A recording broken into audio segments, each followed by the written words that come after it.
नमस्ते। नेपालमा पेट्रोल गाडी चलाउनेहरूका लागि एउटा ठूलो खबर छ। अब पेट्रोल पम्पमा पेट्रोल भर्ने तरिका सधैँका लागि बदलिँदैछ। ल यो नयाँ E10 इन्धन आखिर के हो र यसले हाम्रो गाडी र हाम्रो दैनिकीमा के असर गर्छ? आउनुहोस् यसको बारेमा विस्तारमा कुरा गरौँ। सबैको मनमा एउटै प्रश्न उब्जिएको होला, होइन त? के मेरो गाडी यो नयाँ पेट्रोल हाल्नको लागि ठिक छ? यो परिवर्तनले आखिर हाम्रो गाडीलाई के असर गर्छ? ल यही प्रश्नको जवाफ खोज्ने प्रयास गरौँ। ल अब यो परिवर्तनको गहिराईमा जानु अघि सबैभन्दा पहिले त एउटा आधारभूत कुरा बुझिहालौँ। आखिर यो इथेनोल ब्लेन्डेड पेट्रोल भन्या चाहिँ के हो? यसलाई ग्यासोहोल पनि भनिन्छ। अब यो बन्छ कसरी भन्दा एकदमै सजिलो छ। हामीले सधैँ हाल्ने सामान्य पेट्रोलमा इथेनोल मिसाइन्छ र यो इथेनोल भनेको चाहिँ उखु वा मकै जस्ता कृषि उत्पादनबाट बनाइने एक किसिमको एल्कोहल हो। अब E10 नै किन भनियो त? किनभने यसको फर्मुला एकदमै सरल छ। 90% सामान्य पेट्रोल अनि त्यसमा जम्मा 10% इथानोल। भनेपछि यो पुरै नयाँ खालको इन्धन त होइन रहेछ, बरु हामीले पहिलेदेखि नै प्रयोग गर्दै आएको पेट्रोलको अलिकति परिमार्जित रूप मात्र हो। रमाइलो कुरा के छ भने नि, यो सोचाइ आजको होइन। यो नीति त झन्डै 2 दशक अघि नै बनेको थियो, तर त्यत्तिकै थन्किएर बस्यो, लागू नै भएन।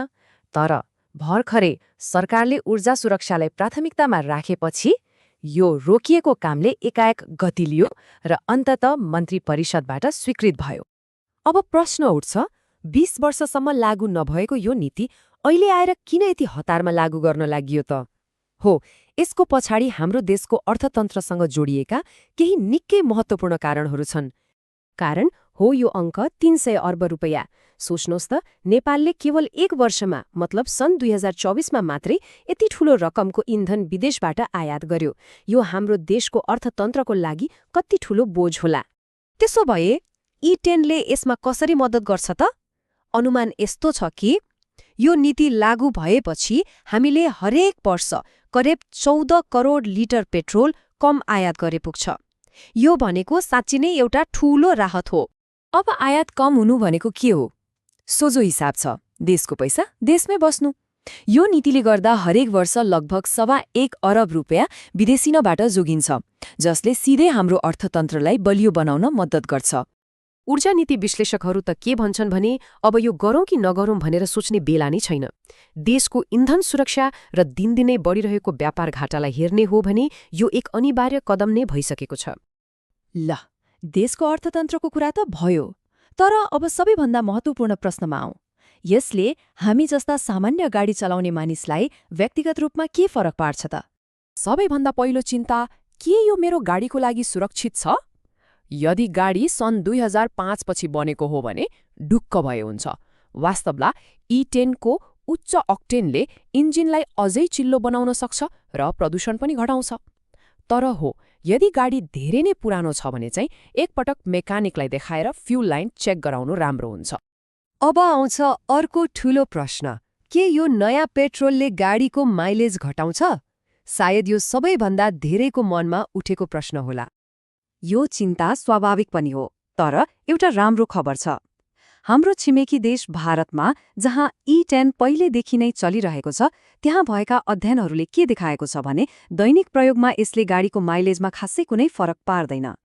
अब अलिकति फराकिलो दृष्टिकोणबाट हेरौँ न, के नेपालले मात्रै यो काम गर्न लागेको हो कि यो विश्वभरि नै चलिरहेको कुनै ट्रेन्डको हिस्सा हो?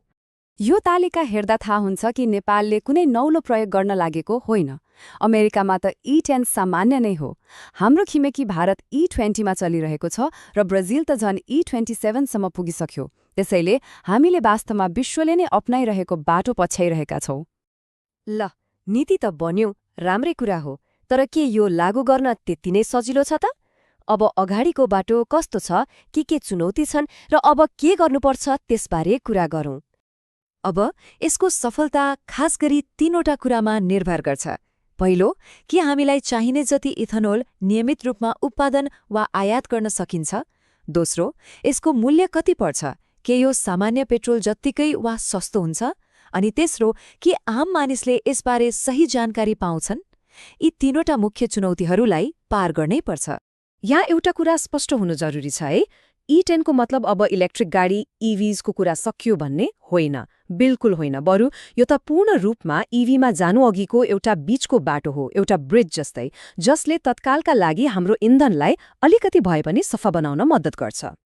र अन्त्यमा एउटा प्रश्न सोच्नका लागि छोड्दैछु।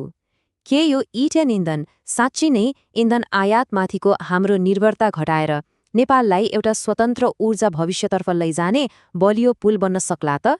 यसको जवाफ त अब आउने समयले नै बताउला।